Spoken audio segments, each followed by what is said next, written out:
सुनो, क्या हुआ? Thank you so much for what? For everything. तुम हमेशा मुझे यहाँ इतने खुशी से लेकर आते हो और बिल्कुल भी नाराज नहीं होते। देखो मृणाल, मैं तुम्हारी और इस घर की सिचुएशन को अच्छे तरीके से समझता हूँ।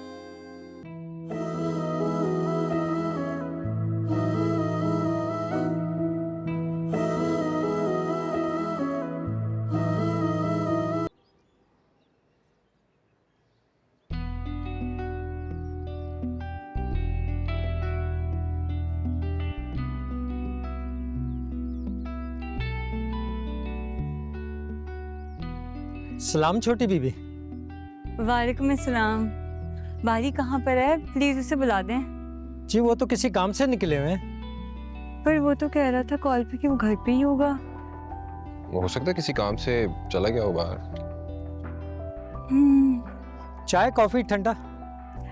मेरे लिए कॉफी बना दें। राहिल, तुम क्या लोगे? I think I will go with black coffee. जी अभी लाया।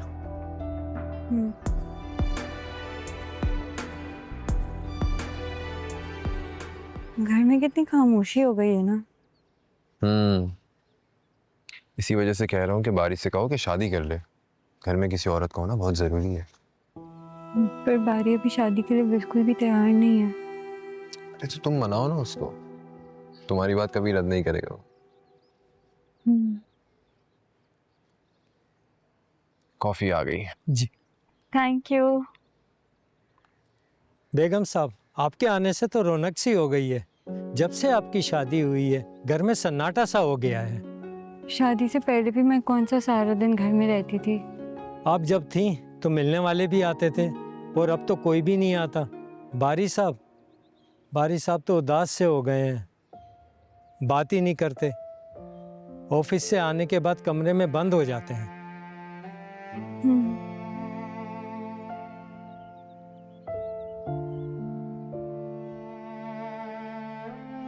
मृणाल, इसमें परेशान होने वाली तो कोई बात नहीं है। तुम बात करना बारी से, मान जाएगा वो। शादी हो जाएगी, सब ठीक हो जाएगा।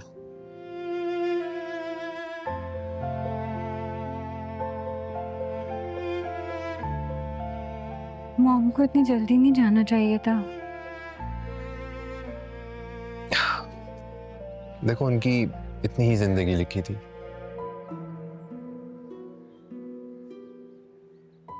सबसे अच्छी बात तो ये है कि उनकी बेटी इतनी समझदार है। ये समझदार बेटी अब बहुत कमजोर पड़ गई है। इधर देखो मेरी तरफ। मैं हूं ना तुम्हारे साथ। टेंशन लेने वाली कोई बात नहीं। ओके?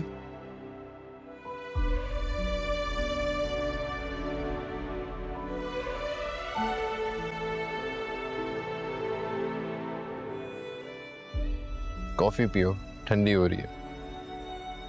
नहीं, अभी बिल्कुल भी मूड नहीं हो रहा। तुम पी लो। चलो यार, मैं निकलता हूँ, मैं लेट हो रहा हूँ। मुझे एक जगह जाना है बहुत important. I'll see you tonight. ठीक है? सुनो, क्या हुआ? Thank you so much For what? For everything. तुम हमेशा मुझे यहाँ इतने खुशी से लेकर आते हो और बिल्कुल भी नाराज नहीं होते। देखो मृणाल, मैं तुम्हारी और इस घर की सिचुएशन को अच्छे तरीके से समझता हूँ। और वैसे भी चाचू ने आज हम सबको डिनर पर इनवाइट किया, राइट? तो घर में सारी सिचुएशन कौन देखेगा? तुम ही देखोगी ना? शाम को टाइमली घर आ जाना। जैसा आपका हुक्म। मैं जा सकता हूँ? हाँ, यू श्योर? बाय।